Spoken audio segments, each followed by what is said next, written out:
Hello everyone, this is Defense Politics Asia, and this is a quick update over the situation at the Belgorod front.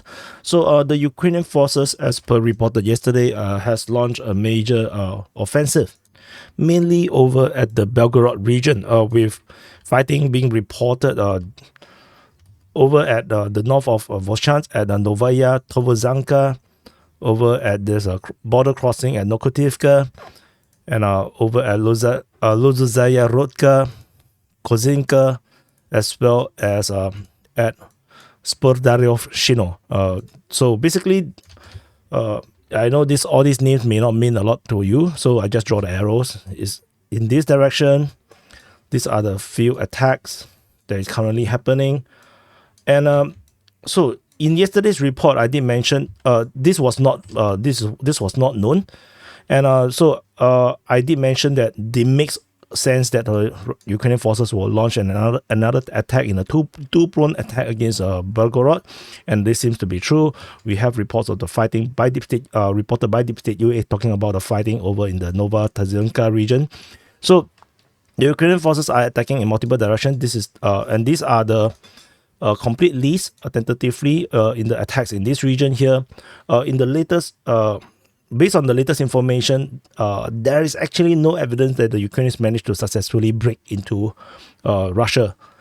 This is despite that over at the Belgorod region, there are some claims that the Ukrainians have taken these grounds. This is not entirely can be verified.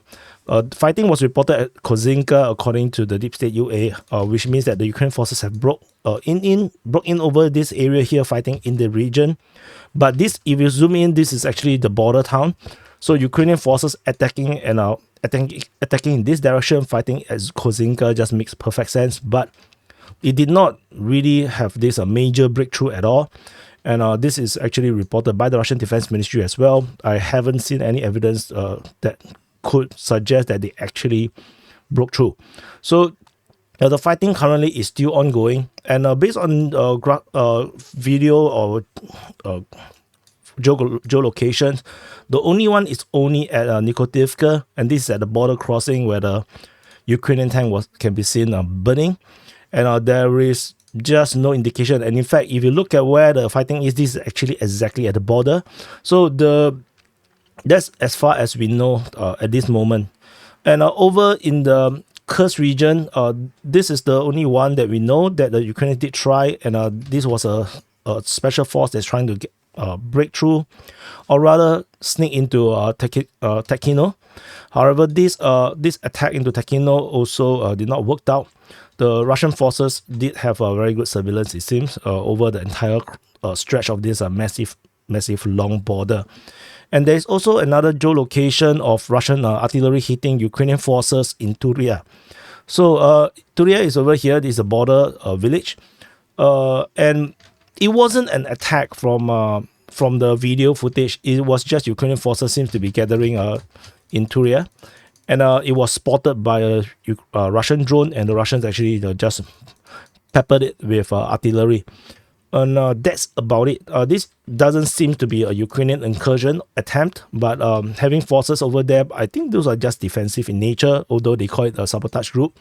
So this is the entire situation. We're fighting, in the area of northwest of Voshchansk, in this Nikotivka, in this area here, in the Velika Pasarivka, area where they are trying to go. Center along Belgorod as well as Tekhino. So this is the only ones that we know. Tentatively, no breakthroughs. So as of yet, as far as I understand, this offensive, this Belgorod offensive, is still ongoing. So this is probably not over just yet.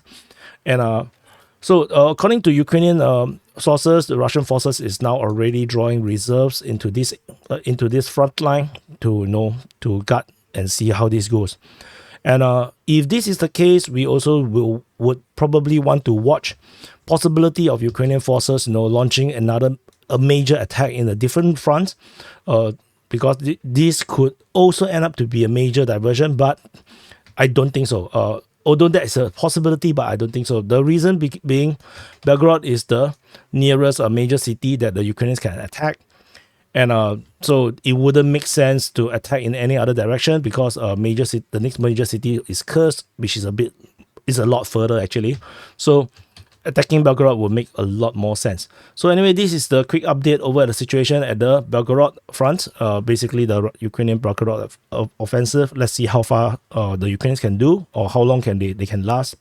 And we shall see whether this will actually make any difference, as the Russian presidential election is about to begin, or around this region here. I think nobody really cares about the election because they already know who is going to win. But yeah, there's probably something related to that. Anyway, thank you for watching, and I'll see you guys in the next update.